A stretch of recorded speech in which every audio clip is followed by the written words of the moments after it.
Good evening, ladies and gentlemen. How are we getting on? Welcome to a brand new Starfield video.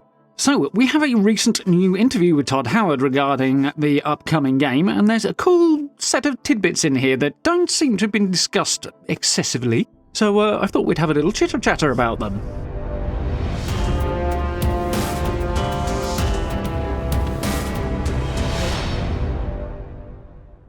Okay, so yeah, last week Todd Howard appeared in an interview on the Kinda Funny Games Xcast, so Xbox podcast thing. Got quite the studio vibe for a podcast, but okay, that's cool. So really nice to see him getting interviewed post sort of Starfield Direct. Obviously, everything there has been pulled to bits a fair bit, and believe me, I'm going to be doing the same going forward.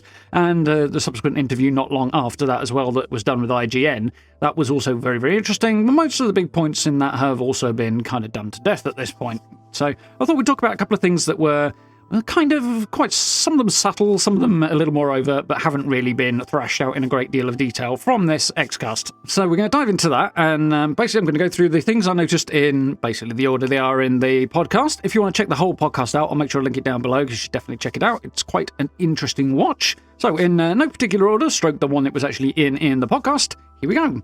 Shielded cargo. Now, what might that mean? So later on in the podcast, Todd kind of tried to shy away from this, so I'm not sure he was meant to say this, but they were talking about smuggling, and when you arrive at Jemison, you see in Starfield Direct, the whole kind of getting your cargo scanned and do you have any contraband.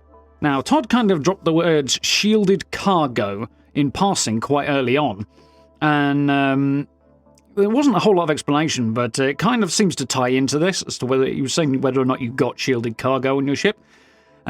From the sound of that, it would appear that we know smuggling is a thing, and obviously the big question when you get that scan on arrival at somewhere like, say, Jemison, is how do you get your cargo down there, if it's contraband, without being nicked, chased by space police, whatever version of it there may be, shot out of the atmosphere, sky, out of space, whatever, and actually manage to deliver your contraband cargo. Well, I'm guessing this shielded cargo, whatever that implies, is actually what's involved in that.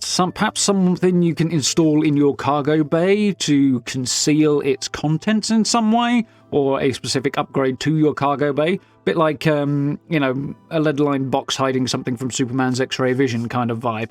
I suspect it's going to be along those lines, but yeah, that came through very, very subtly. You just mentioned it in passing, and later when they talked about the arrival at Jemison and being scanned, you kind of tried to avoid talking about how you get around that or what happens if you do have contraband.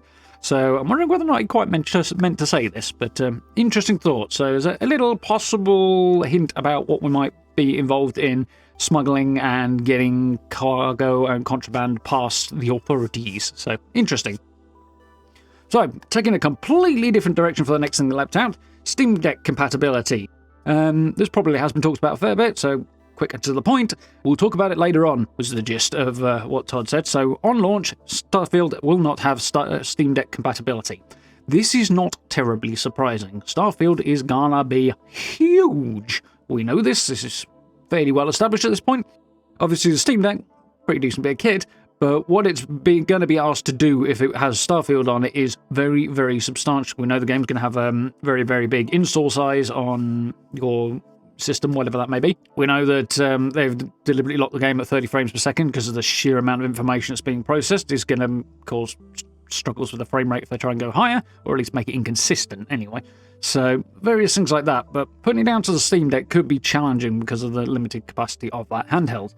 That being said, of course, the Steam Deck, I believe, runs at 720p, I think, on, relatively speaking, a fairly small screen. So when you take a resolution and you compress it down to a smaller screen, it effectively becomes higher resolution. So 720p looks good on a small screen. But that will help, but how much? So yeah, obviously getting it working properly on the primary launch hardware, i.e. the Xboxes and PC, is their priority, and that's why they'll deal with it later when they figure out how the heck to get the thing to run well on a much smaller device. There you go. That's a bit of speculation out from what they've actually said there. So hopefully that'll be informative. So, moving on, next thing that leapt out at me is skill-related. So there's a couple of things here. Firstly, we know we've got the 5 major skill categories, be that combat or tech or whatever else. And in those, you've got multiple tiers. It sounds like, from what Todd was saying here, that you can initially unlock any of the, say, 3 or 4 skills, I think it is, on the top row, and once you've got so far through that, then the row below it will unlock. So unlike with Fallout 4, where if you had high enough strength, you could jump straight to the level 9 perk and start there if you wanted to, it doesn't look, at this point, like that will be the case for Starfield. It looks like you'll have to actually work your way down the tree a bit more, which is not illogical. A bit more like Skyrim did, in a sense. Obviously, Skyrim, it was work up the tree, but they said they wanted to avoid it being too much like a traditional tree. Whether or not they succeeded there is an open question. I could be misinterpreting what Todd was saying, but we'll have a decent gander at this in a future video and see if we can't figure out the fine details, but it does look like you're working down. The other thing that was really cool about it is you may have noticed the icons for each of the skills. They look like little patches or badges that you might sew onto your clothing. In this case, Todd made it sound like you could actually put those patches onto your spacesuit. I don't know if it's just supposed to look like that or if it's actually something you can do, but it sounded like where maybe when you max a skill out, you can put the patch onto your spacesuit and actually show off the skill, which who you'd be showing it off for is, well, basically is you, because it's a single-player game. But still, that's kind of a fun, interesting take to have a visual in-game representation of your skill set. Yeah, you don't normally get that in a game, or be it RPG or otherwise, so that's pretty cool. I mean, occasionally you do get patches. My brain is jumping to Ghost Recon at the moment, Breakpoint in particular, where you can actually have patches for your... it's more like a class patch there, rather than specific skills, but it's an interesting idea, and I think it'll be fun. So, on to the next fun thing. It was asked in a silly context, space fishing. Is it a thing? Well, not at the moment, no. They did joke about it probably getting modded in, and let's be honest, it probably will get modded in. But Todd was basically like, so what do you mean? Do you mean throwing a rod in? Do you mean shooting fish? Do you mean collecting fish? So why is he saying all this? Well, essentially, we know you're not going to be going out there with a fishing rod and catching three-eyed space fish. On the flip side, we also know that the city of Neon, they kind of are going out there and catching three-eyed space fish. Well, actually, I've got no idea how many eyes it's got, but they are kind of doing that because the drug that they are famous for, Aurora, which is only legal on Neon, and is going to be a big part of the game in some way from the sound of things, they've made a big thing out of it, so yeah. That comes from fish on the planet that Neon is located on, which we did see in the trailer, but I can't remember off the top of my head what it was called. Nonetheless, there are space fish, and it sounds like he's talking about collecting or shooting. So this makes it sound like there might be water-based life forms that we may wish to shoot. Which begs the obvious question, are they just going to leap out at you as you walk past the coast? Seems unlikely. Does that then mean that maybe there will be underwater... Perhaps levels is not quite the right word, but a reason to explore an underwater area? With dangerous fish that want to take a chunk out of you? Sharks and the like? Space sharks? Maybe. Big maybe. But, given the way he was talking about shooting fish, why would you want to shoot fish if other than that? Why would they put that in there? Just for the sake of it? Maybe they would put it in there for the sake of it. They do stuff like that a lot. But this does sound a little bit like maybe we will have the occasion to get into a fight with an angry space fish, angry space shark, angry space whale, who knows? But yeah, that's an interesting possibility, even if fishing itself is not actually in the game. So it's interesting to think about and speculate again. So, taking a rapid swing off in another direction again, they talked about barren planets, which obviously a lot of people are talking about this. So we know now that Starfield is going to have approximately 10% of its planets with life on them. Whether or not that just includes trees and things or actual animals, or both, it's not entirely clear. But let's assume it's any form of life. So out of 1,000-ish planets, that's 100-ish planets. Which is actually a decent number, let's be honest. 100 planets with life on that you can visit, pretty decent. Means the rest of them won't have, but the obvious question then is, what's the point in going there? Well, we know about resources, you can go there, you can mine resources, and probably other things that we don't know about, in order to take advantage of those planets. But there is also other stuff going on there. They've talked about on several occasions, even prior to the Direct the other week, that there will be sort of, not exactly procedurally generated quests, but sort of automatically generated, let's go with, quests that you can find on these planets. So you might land on a barren planet, and there might be an abandoned mine there from years before, and you can explore it, and there'll be stuff going on down there, or maybe there won't be. Or maybe somebody will be doing research in a small outpost, and they might have a quest for you, or maybe pirates will have a den on this planet, and you've got to go deal with that. These will be sort of generated on the fly in relation to the environment and the biome you're on. on these less populated, less central, I suppose, to the main thrust of the game, planets. So there will be stuff to do. It'll be a bit spread out, and there won't be tons of it, because that would also be sort of a suspension of disbelief issue. So, if there's too much going on planets where nobody would ever be, you're going to be like, okay, this is weird. Granted, it's great that you have something to do, but on the other hand, it's why would you have that to do?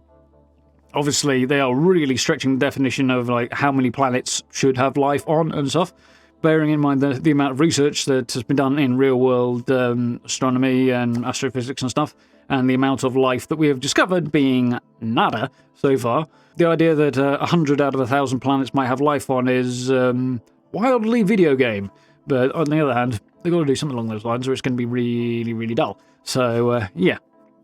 A lot of barren planets makes a lot of sense, as we've kind of gone over before, and they've also kind of taken it the other way to kind of lift those numbers a bit to make it a bit more interesting from a gameplay standpoint, which, yeah, fair play. I think it's going to be a good mix. We'll have to see in September when we finally get our hands on it, but I think it's going to be, well, no shortage of things to do, especially as there are things that are going to pop up on these barren planets.